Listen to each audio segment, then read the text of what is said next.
Uh, Alison Tavel is with us. Thank you so much for joining us. I know you got a very busy schedule, but we wanted to talk to you about your amazing documentary. Full disclosure, we have not seen it yet, but I've seen enough and seen enough interviews that I'm very excited to see what you've put together. So, Gareth, I'm going to let you handle the film questions, and I'll talk about the music. Well, and the film's called Resynator.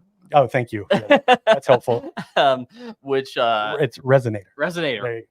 Something wrong with my brain. Sorry about that, Allison. I thought you had that like Southern twang, Resynator. Well, it's a sorry thing that I'm actually from Utah, but I do sometimes try to put on a Southern twang. But anyway, but thank you again for joining us. I was looking at some of the work that you've done before. It looks like primarily you've done a lot of music department work and done some short work. But so this is your first feature length documentary. So I imagine that was, you've got all this experience in the music world.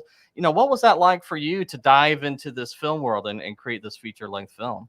It was an education. I started this 10 years ago, and it wasn't supposed to be a feature film. It was just supposed to be a short film about the resurrection of a synth that my dad had invented, and I wanted to learn more about it. And I didn't really have a background in filmmaking. 15 years ago, I was working for a music supervisor and got to have a little bit to do with TV and film in the sync world, but never on the production side of things. And so I didn't know what I was doing. I didn't really have a full intention. And so I would just, have my friends bring a camera to, work with the guy who was resurrecting the synth with me. And eventually it just turned into this other thing. And as I was doing it, I was also learning how to film. And, these cameras should probably match. And maybe I should record sound better. And, I learned along the way. And here we are. And not only that, but you are in the film yourself. This is such a personal story for you. Could you maybe walk on how you went from this short film to this feature length? I mean, I think as you discovered things, you decided this had a richer story. Yeah. I mean, I used to tour with the musician Grace Potter.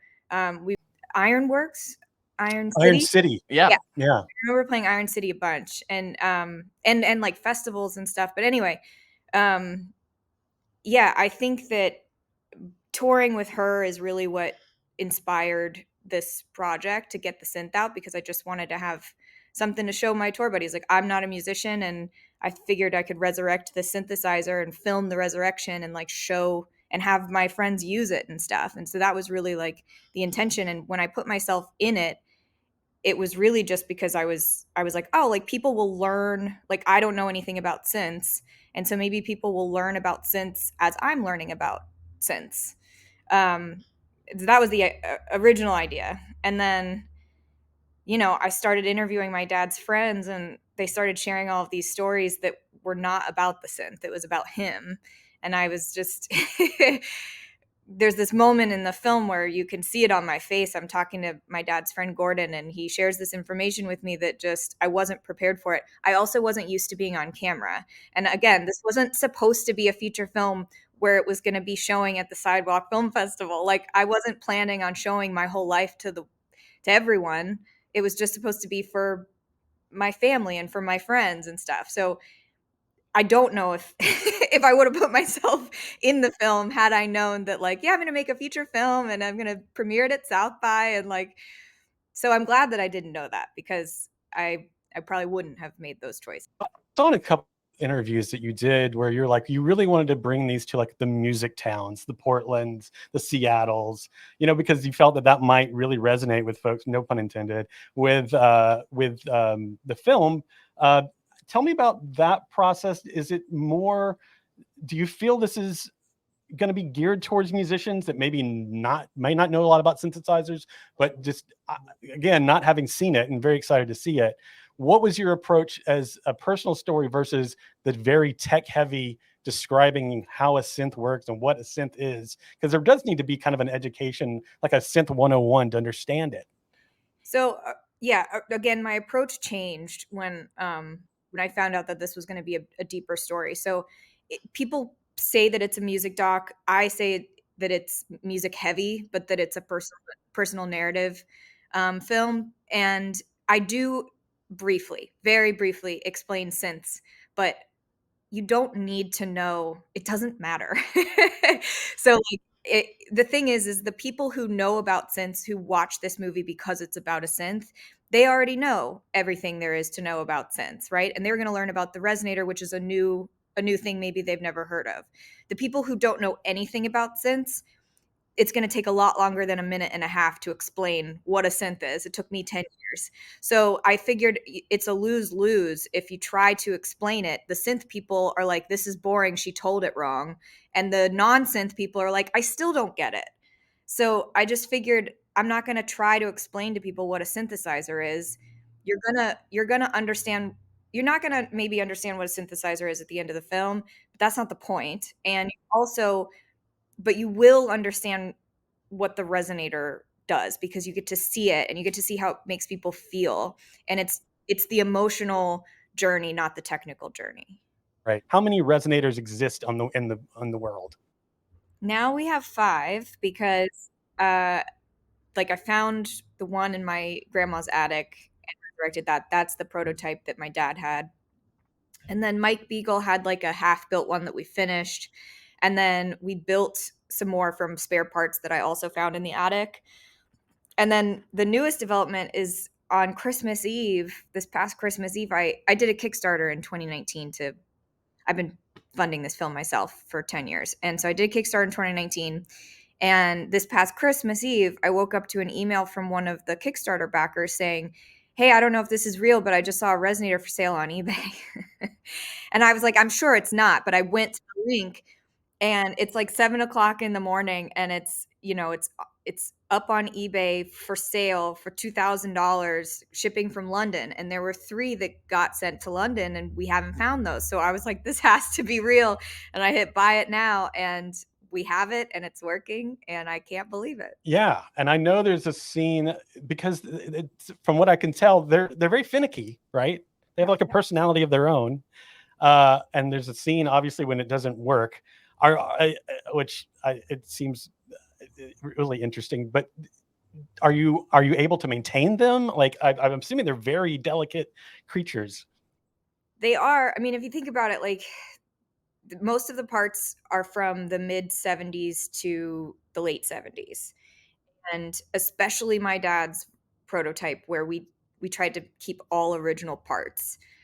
Um, it's analog circuitry and old soldering, and it's rusty boards, and it was in an attic. It was in a attic in the Midwest, so it's humid. Like those conditions. I'm surprised we could get it to work at all. But um, so yeah, they're super finicky. We have like swapped out boards and swapped out parts and stuff, and I've had to get new parts that there were old chips in the original units that are now obsolete, so we have to find modern chips to replace them and stuff like that. But regardless, yeah, they break a lot. And or they fall out of calibration, or if you keep it on for longer, you have to turn it on, and then 20 minutes in, then it starts to warm up enough, especially if it's cold. So it's just like that's the kind of beauty of it, though. Like, you never know what you're going to get when you turn it on. And there's a part in the film where my technician and friend Richard, who is the guy who calibrates them and works on all of them with Mike Beagle from Mutron, and he's like, if it stops tracking, just power it off and power it on. And that's really what works. Like, if all of a sudden you turn it on, it's not tracking pitch, and you're like, what's going on? And you're just like, I don't know, turn it off, and then you reboot it. That's not how it broke for real at the NAMM show.